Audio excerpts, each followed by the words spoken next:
আসসালামু আলাইকুম। রাইসুল হক চৌধুরী আমন্ত্রণ জানাচ্ছি এনটিভির মধ্যাহ্নের খবরে। সাবেক ছাত্রলীগ নেতা শামীম মোল্লাকে পিটিয়ে হত্যার ঘটনায় ৮ শিক্ষার্থীর বিরুদ্ধে আশুলিয়া থানায় হত্যা মামলা দায়ের করা হয়েছে। ভোরে জাহাঙ্গীরনগর বিশ্ববিদ্যালয়ের ডেপুটি রেজিস্ট্রার সুদীপ্ত শাহীন বাদী হয়ে মামলাটি দায়ের করেন।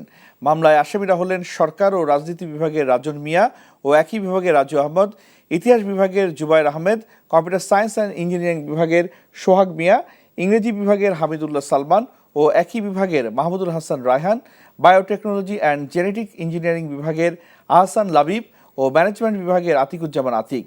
শামীম আহমেদ ওরফে শামীম মোল্লা সাভারের আশুলিয়া থানার কাঠগড়া এলাকার বাসিন্দা। তিনি ইতিহাস বিভাগের শিক্ষার্থী ও ছাত্রলীগ বিশ্ববিদ্যালয় শাখার সাংগঠনিক সম্পাদক ছিলেন। এর আগে ভিডিও ফুটেজ দেখে শনাক্ত করে অভিযুক্ত ৮ শিক্ষার্থীকে বিশ্ববিদ্যালয় থেকে বহিষ্কার করা হয়।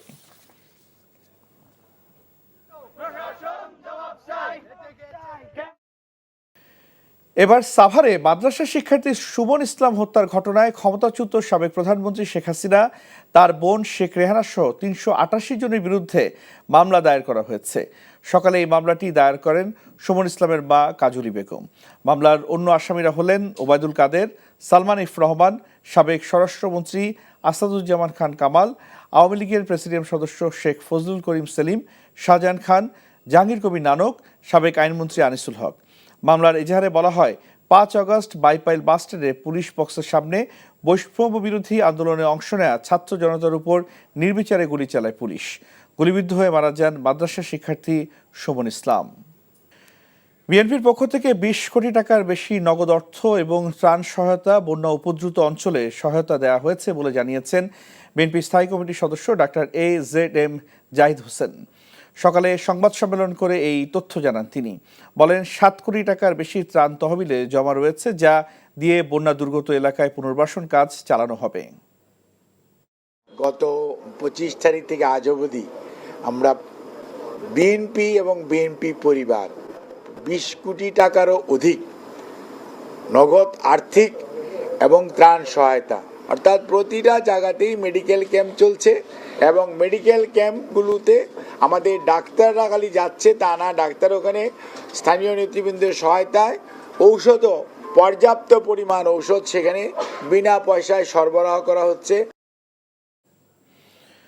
সাবেক পরিকল্পনা মন্ত্রী ও সুনামগঞ্জ ৩ আসনের সংসদ সদস্য এম এ মান্নানকে গ্রেপ্তারের পর কারাগারে পাঠিয়েছে আদালত। বৃহস্পতিবার রাতে শান্তিগঞ্জ উপজেলার নিজ বাড়ি থেকে তাকে গ্রেপ্তার করা হয়। সকালে তাকে জুডিশিয়াল ম্যাজিস্ট্রেট ফারহান সাদিকের আদালতে হাজির করা হয়। এ সময় তার আইনজীবী শারীরিক অবস্থা বিবেচনা করে জামিন চান।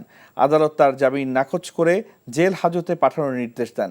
রিমান্ড ও জামিন আবেদনের শুনানি পরবর্তী তারিখ অনুষ্ঠিত হবে।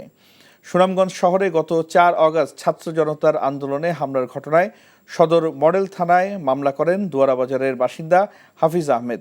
দ্রুত বিচার আইনের মামলায় এম এ মান্নান সহ ৯৯ জনকে আসামি করা হয়। গত ২ বছর ধরে দফায় দফায় বেড়েছে পেঁয়াজের দাম। সম্প্রতি ছেদ পড়েছে সেই মূল্য বৃদ্ধির ঊর্ধ্বগতিতে। খবর নিয়ে জানা যায়, প্রতিবেশী দেশের উপর আমদানি নির্ভর না হয়ে পাকিস্তান সহ অন্য বেশ কিছু দেশ থেকে আমদানি শুরু হয় পণ্যটির দাম এখন পড়তির দিকে। পেঁয়াজের বাজার পরিস্থিতি সম্পর্কে আরো জানাচ্ছেন শামসুল হক হায়দারি, ক্যামেরায় ছিলেন এনামুল হক।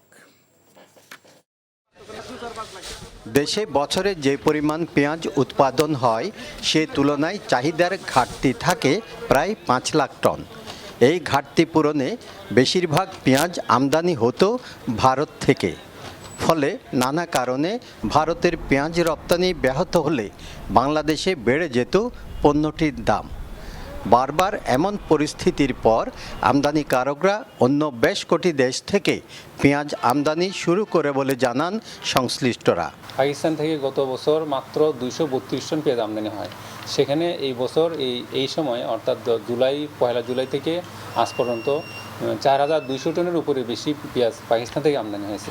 পাশাপাশি চীন থেকে ৬৬৫ টন, ইজিপ্ট অর্থাৎ মিশর থেকে ১১০০ টন এবং থাইল্যান্ড থেকেও অল্প কিছু সংখ্যক পেঁয়াজ আমদানি হয়েছে। এবং যে পেঁয়াজগুলো আসছে পেঁয়াজের মানগুলো অত্যন্ত ভালো এবং পেঁয়াজগুলো আমরা পরীক্ষা করছি এবং পরীক্ষা নিরীক্ষা করার পরে রোগ জীবাণু মুক্ত মর্মে আমরা কিন্তু প্রতীয়মান হলেই আমরা এই সার্টিফিকেট ইস্যু করছি। এদিকে বিভিন্ন দেশ থেকে পেঁয়াজ আমদানির প্রভাব পড়তে শুরু করেছে পাইকারি বাজারে। গত 2 মাসের ব্যবধানে প্রতি কেজি পেঁয়াজের দাম ইতিমধ্যেই 20 টাকা পর্যন্ত কমে গেছে বলে জানান ব্যবসায়ীরা। চায়না থেকে আপনার মিশর থেকে আপনার বিভিন্ন জায়গা থেকে বাইরে থেকে পেঁয়াজ আসছে, ইম্পোর্ট করতেছে, এখন আসতেছে পেঁয়াজ। এবার আছে পেঁয়াজ দাম আগে থেকে 15 টাকা 20 টাকা করে দাম কমে গেছে। পাইকারি বাজারে পেঁয়াজের দাম কমতে শুরু করলেও খুচরা বাজারে এখনও তার প্রভাব পড়েনি। সরবরাহ বাড়ার সাথে সাথে খুচরা বাজারেও দাম কমতে শুরু করবে বলে জানিয়েছেন ব্যবসায়ীরা। শামসুল হক হায়দরি, এনটিভি নিউজ, চট্টগ্রাম। এই ছিল মধ্যাহ্নের খবরে। এই খবরের ভিডিও আপডেট জানতে ভিজিট করুন এনটিভি অনলাইন www.ntvpt.com। এছাড়াও এনটিভি জনপ্রিয় সব অনুষ্ঠান ও খবরের আপডেট জানতে ভিজিট করুন আমাদের ইউটিউব ও ভেরিফাইড ফেসবুক পেজ। দুপুরের খবর দেখার আমন্ত্রণ রইল। ধন্যবাদ সবাইকে।